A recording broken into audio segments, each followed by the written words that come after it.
the residue of the plantation system that we have not yet tackled consciously.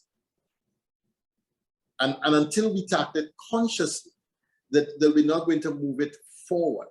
So the systemic problem where the community, the school, the leaders, the institutions have failed to address a real challenge that is facing us. And I'm saying a real challenge is systemic underdevelopment of our poor Black communities. And when I say Black, I'm talking both of Afro and East Indian Trinidad and Tobago.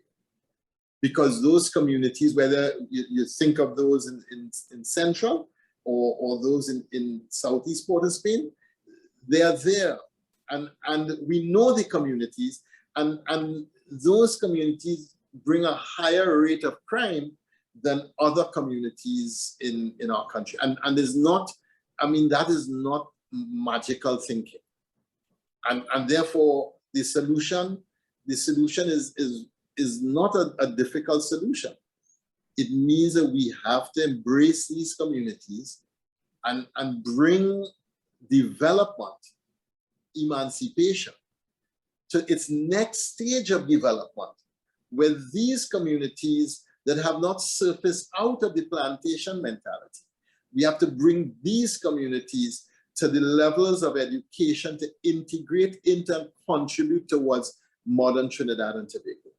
And that's the rural coastal areas, that's central, and it's 60-something thousand indigent poor Trinidad and Tobago has right now. Well, the last number we knew, that number would have grown because of COVID. Yeah, but you would have some people arguing and say, well, we've put so much money into this and we put so much money into that community. Are you saying those have merely been handouts and not proper formation, not proper plans for development, and not looking at the long term and just saying a quick fix is to say, all right, we give them a $5 million pool, we give them a $1 million basketball court, but all of these are elements, okay? These are elements in identity and development. And I would say, yeah, a lot of money has been wasted, okay, fine. But let's get past that.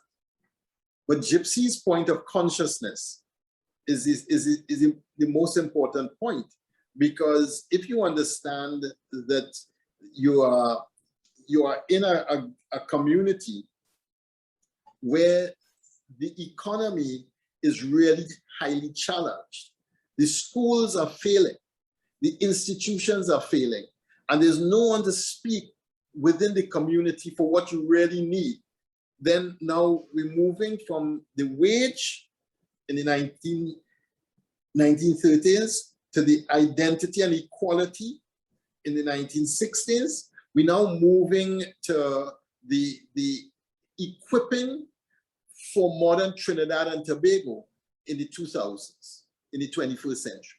I'm saying these people, these communities have to be equipped for modern to participate and contribute to modern Trinidad and Tobago. And it's not going to come just by throwing money at it.